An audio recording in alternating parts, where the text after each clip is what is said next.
5. Okay. That should do it. Hopefully, please. Oh my god! You're probably wondering how I got here. I'm Echo, and what you should know about me is that I'm a speedrunner. Technically. Oh my god, bro. Oh, hell no. In order to prove to the speedrunning community that I'm not just there to farm them for video essays, I decided to dedicate myself to learning the speedrun of the second Pokemon game I ever played, Sapphire. And part of that is learning what the community calls the Abra manip.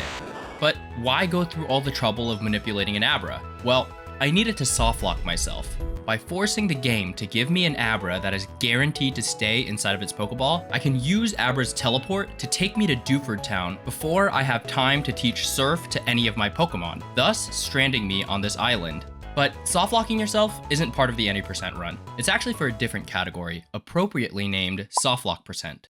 I'm not a very patient person. I mean, that's what got me into speedrunning in the first place. So I figured, why not start with softlock percent? It's easier to learn and gets me to the action faster. I wanted to find the quickest way to dive into Gen 3 speedrunning without spending forever grinding and practicing. And I had this brilliant idea to use softlock percent as the first step.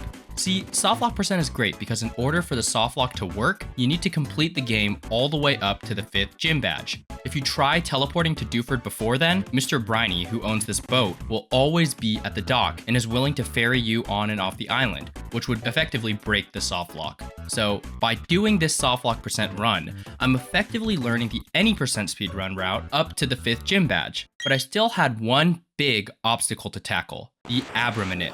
So how do you do the Abra manip? Well, it's actually deceptively simple. First, you need to make sure your game has a dry battery. When Pokemon Ruby, Sapphire, or Emerald run on a dry battery, the RNG seed is set to 0, meaning the RNG is way more predictable, allowing us to get a level 8 male Abra every time, assuming we don't fuck up the manip.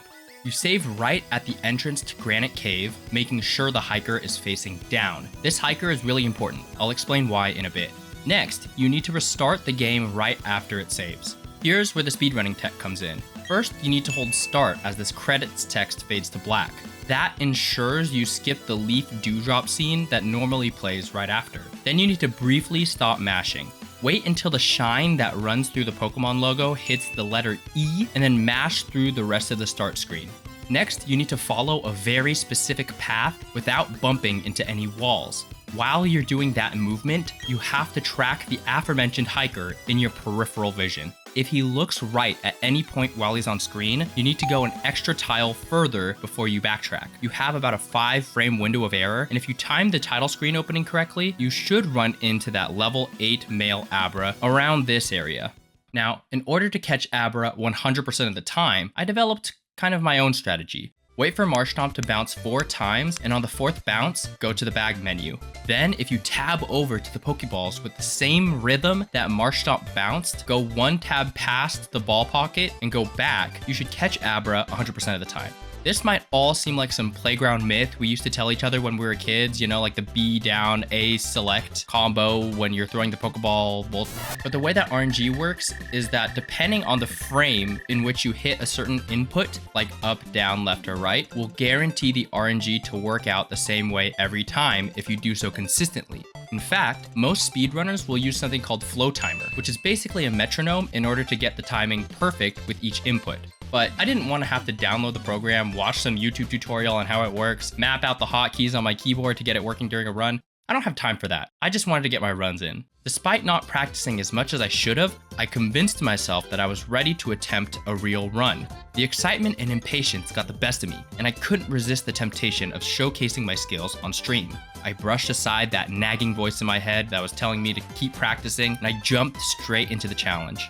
This stream in particular, where I showcased it, was meant to be more of a walkthrough of the run than the actual run, because at the time I wasn't familiar enough with the rest of the route to demonstrate things perfectly. I mostly just wanted to show chat the RNG manipulations I had learned, and how cool it was to be able to summon an Abra on demand. I went through the beginning part of my run, and as I got closer to the Abra manip, my fingers began to sweat on the keyboard, and a mix of Red Bull and anticipation caused my heart to start thumping like crazy, because I knew how hype it would be if I could show off the manip on the first try. I've done this so many times. It should be okay. I've practiced this shit. right, here we go, here we go. All right, check this out. Check this shit out. Hold on. All right. Hold. Wait for it.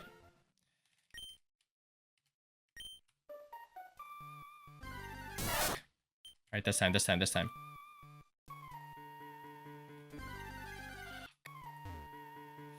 That's not good.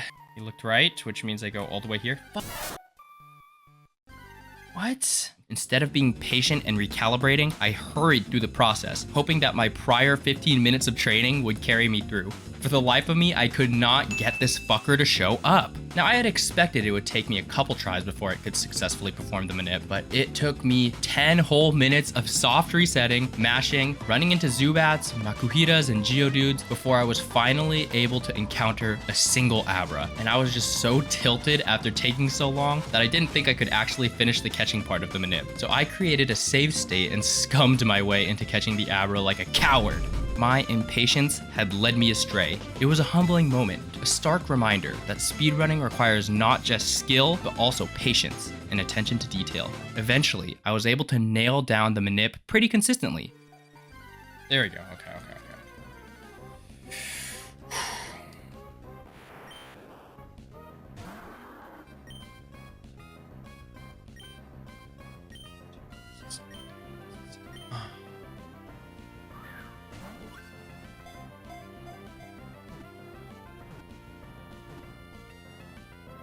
Thank you. Holy shit, thank you. But I wasn't out of the woods yet. I still had to master Norman's gym, which is full of trainers who abuse flinch, attract, crit, and sleep mechanics. But that's a topic best saved for another day.